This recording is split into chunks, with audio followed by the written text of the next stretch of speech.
What's the deal with dating in Europe? All good, all very good. It's just sad. I have a lot of thoughts. How do people meet? I don't know, I guess I let life surprise me.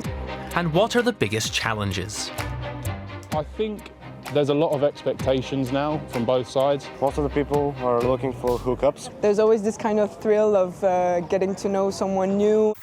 True love, the perfect match. Sounds like a rom-com, right? But it's not that easy to find in reality. Do Europeans now only swipe on their phones, or do they still leave things up to chance? We wanted to find out, so we asked the real experts, everyday people.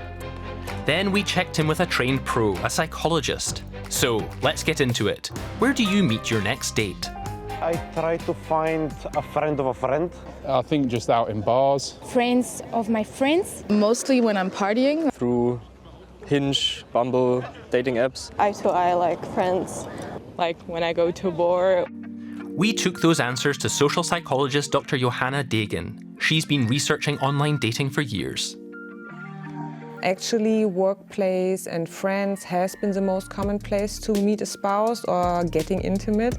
But today, actually, more than 50% of all couples met online.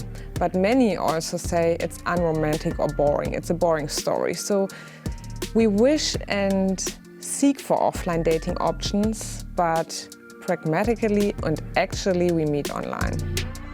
Dating apps are popular across all ages, lifestyles, and sexual orientations. The number of apps has been growing for over a decade. These days, around 80 million Europeans are looking for love online. In Germany, that's every second person between 25 and 35. Armed with that info, we hit the streets again. We know you're using dating apps, so what's your experience been like? I just downloaded Tinder again a few days ago, but I don't usually meet people. It's like always the same questions, and then I think it's boring. I really don't like social media because it kills romanticism. I'm kind of shy in real life, and online I'm kind of more confident. All very good. I met people who are my friend now. The guys wanting only the one thing or being interested only in one-night stands. That's why I don't like online dating. It's just sad. I got catfished. A man was pretending to be a girl. I'm scared to do it. It does sometimes seem a bit forced. Personally, not something that I have had success from. Dr. Johanna Degen isn't surprised by those reactions and strong feelings.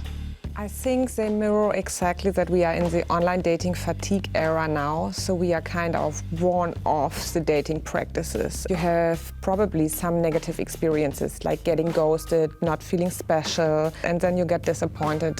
And then a reasonable reaction is to protect the social self. So you try to lower your expectation. Actually, that's a negative self-fulfilling prophecy in the making, because when you expect nothing, the others would act less ethical. It really sets the tone and the atmosphere. So we have this negative atmosphere that is collectively shaped. And it's $1 billion business. If you want to swipe, you have to pay. And the apps are not exactly neutral. The algorithm often favors conventionally attractive white people, because they tend to get more matches. How you present yourself really matters.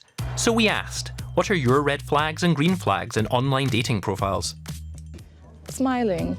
Someone who speaks more than one language. If they have photos of animals. Someone who actually has pictures with a lot of friends. If they're vegan. Red flags are just when someone's very materialistic. When there are like weapons in the profile pictures. When they show scans. They playboy, like he's too good looking, you know? Photos with no clothes. Everyone has their own idea of what works, but online dating doesn't work without some rules. How you present yourself often follows unspoken social codes, which can vary, even within Europe. When you go more south in Europe, you can show a little bit more skin. That would be more normalized there.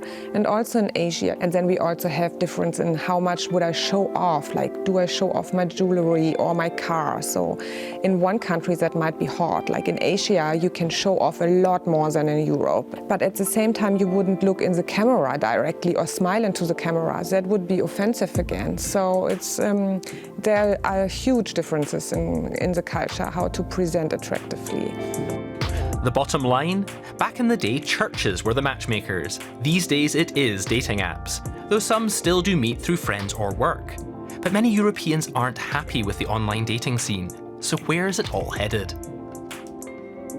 The newspapers would state it's over, it's so overrated, it sucks, it's toxic, but we are still online because it seems the only reasonable place to meet a spouse and it remains convenient. But no shame, honey, everybody does it or has done it.